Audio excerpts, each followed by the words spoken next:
What's up, all you Minties? This is the Uncanny Omar from Near Mint Condition, the home of collected editions. And today I get to announce two brand new Marvel Omnis coming out in December of 2023. So let's get started.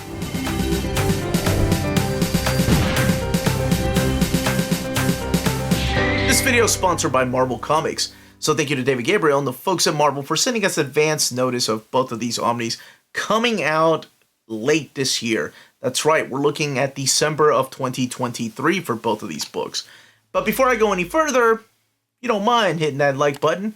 It's a very small thing you can do, and it goes a long way for us. It means a lot to us here. Ring that bell for notifications. That lets you know when our videos go live. Videos like this exclusive breaking news of Marvel Omnis. All right, let's go ahead and jump right in here. So we have two books coming out in December. I'm going to go ahead and let you know. I guess both of them could be considered a volume. Definitely one is a volume 2. But this other one could be considered a volume 2, even though there's some prelude elements in it. And you'll see what I mean when I talk about the content. But they're both X-Men related. So let's go ahead with the first one.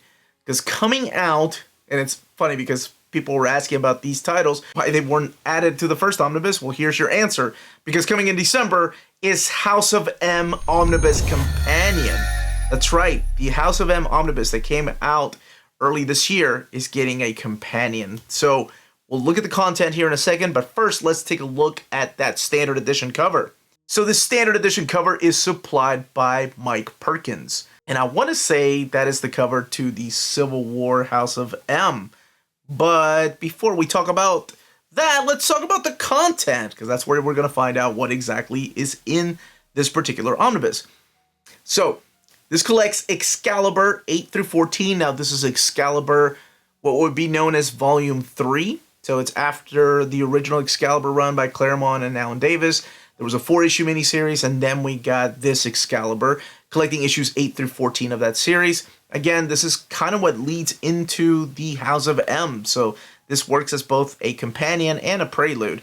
The New Avengers 16 through 20, House of M Avengers 1 through 5, Civil War House of M 1 through 5, House of M Masters of Evil 1 through 4, What If Spider-Man House of M 1 through 4, and that is during the Secret War, so that's one of the battle worlds, and then material from What If. But before we talk about what some of these little miniseries are and who some of the creators are behind all this, let's take a look at the direct market cover. So here we have the direct market cover, this one supplied by Mike Deodato Jr., and I love the irony in this cover because it's three of the most vulnerable people going up against Magneto, who can control metal and has shown Wolverine what he can do. But, you know, you got Cap with his shield, Iron Man right there. This is Magneto. He can control the iron in our blood. So, of course, he can take those guys out. I love the irony behind that picture, but I do like that picture. All right,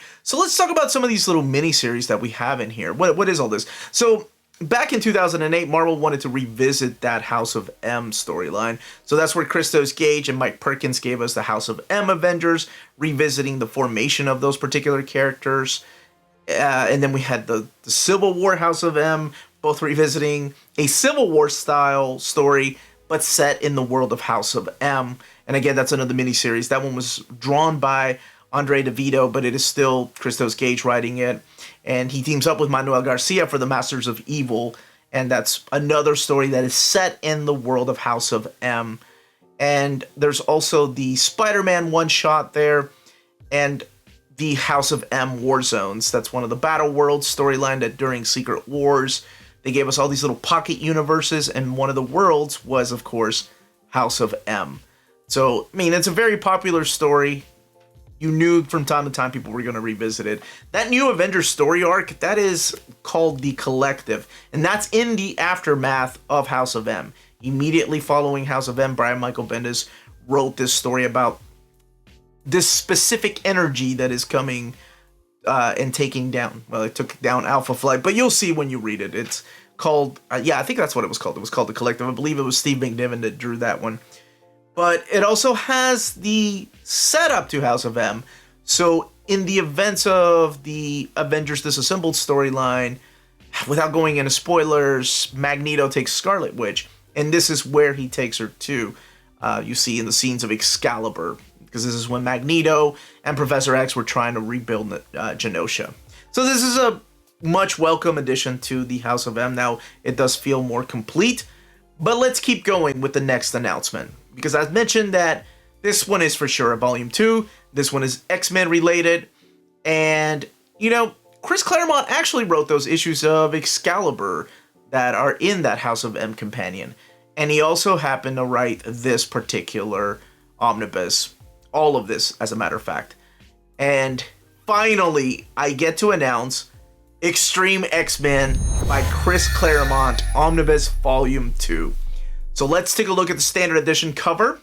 This one is supplied by Salvador Larroca, and I believe that's the cover to God Loves, Man Kills 2, if I'm not mistaken, or one of the storylines in there. So you have Storm, still the team leader, with Wolverine jumping into action. But before we talk about the team, let's talk about the content, because I know that's what people want to see. So here is the content. It collects Mechanics 1 through 6, X-treme X-Men 25 through 46, so completely finishing that series, and we get X-Women. I'll talk a little bit about that here in a second. And material from X-Men Unlimited number 39. So before we talk about who the artist is during this particular time and what that miniseries and that one-shot are, let's take a look at the direct market cover. And this is another one that is drawn by Salvador Larroca. This time around, the team looking a little more extreme, if you will, with Storm in her new haircut, Sage looking all menacing, and then you have Rogue down there. Cannonball by now is part of the team, Bishop is part of the team, and Gambit in the background. There are other team members like Slipstream and Lifeguard, but the team does shift around a little bit, and this collects the entirety of X-treme X-Men, finishing out the run.